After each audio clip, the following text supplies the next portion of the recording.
Ang ating performer of the day at her young age. Siya ay 12 years old pa lamang pero talagang pursigido na siya na makamit ang kanyang mga pangarap sa buhay sa pamamagitan ng kanyang talento sa pagkanta. Welcome dito sa Rise and Shine Pilipinas, Priyan May Hermosa. Good morning! Good morning po. Hi! I heard 5 years old ka pa lang natuklasan na ng mom mo or ng parents mo na ikaw'y kumakanta. Kwentuhan mo kami.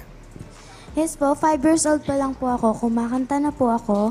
And nung nalaman po nila mama at papa na may potential po ako sa pagkakanta, sinali po nila ako sa mga contest sa barangay po. Okay. Bakit sumasali ka lagi sa mga contest na yan? And I also heard na ikaw ay iniimbitahan din sa iba't ibang events. So ano pakiramdam? Masaya po kasi meron pong taong may gustong i-guest po ako sa kanilang event po. Okay. Moving forward, syempre, tayo ay tatanda, mas marami pang may experience na iba't ibang situation sa buhay. So ano bang pinapangarap mo? Pangarap ko lang po is maging success singer and sana makaraos po kami sa mahirap na buhay. Ayan. May upcoming events ka ba na gusto mo i-promote? Eh, syempre, sabihin mo na rin yung social media accounts mo. Meron po sa June 22 po. Wow. June 22? June 22 and July 22 din po. Ayan. Saan yan? Dito rin sa Metro Manila. Yes po. Ayan. Para makita rin namin yung ibang events mo, ano ba ang social media accounts mo? My Facebook page po is Priyan Hermosa and my Instagram is Priyan Hermosa din po. Alright, maraming salamat Priyan. At muli kakanta mo na kami ha. Narito na si Priyan May Hermosa. Take it away.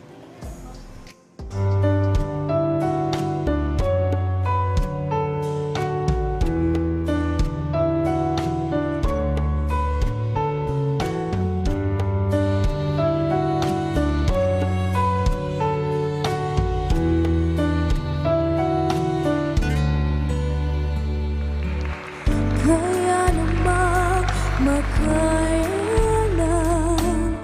kahit pa na nahihirapan, kahit lungkot tumaraan, pag natuyo na ang luha, parang nahipan ang iyong kandila. Init ay wala,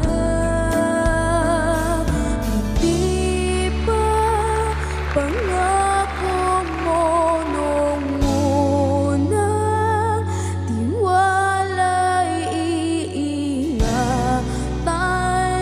Baka naman sa susunod na habang buhay ay nalang.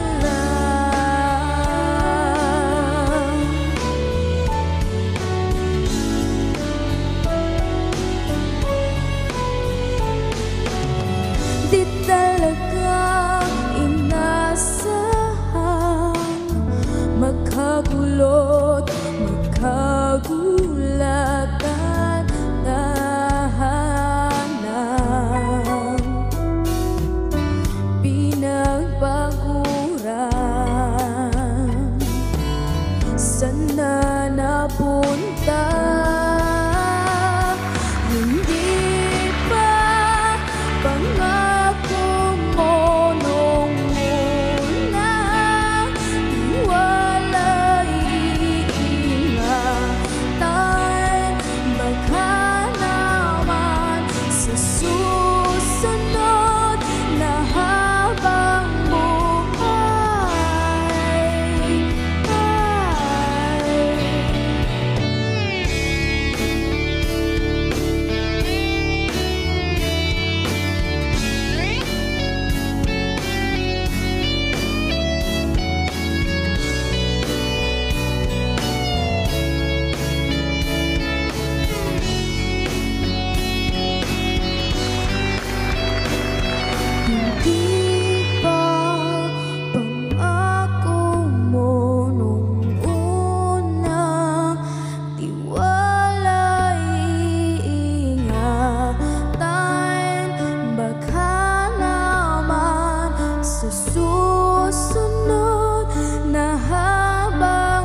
ikaw pa rin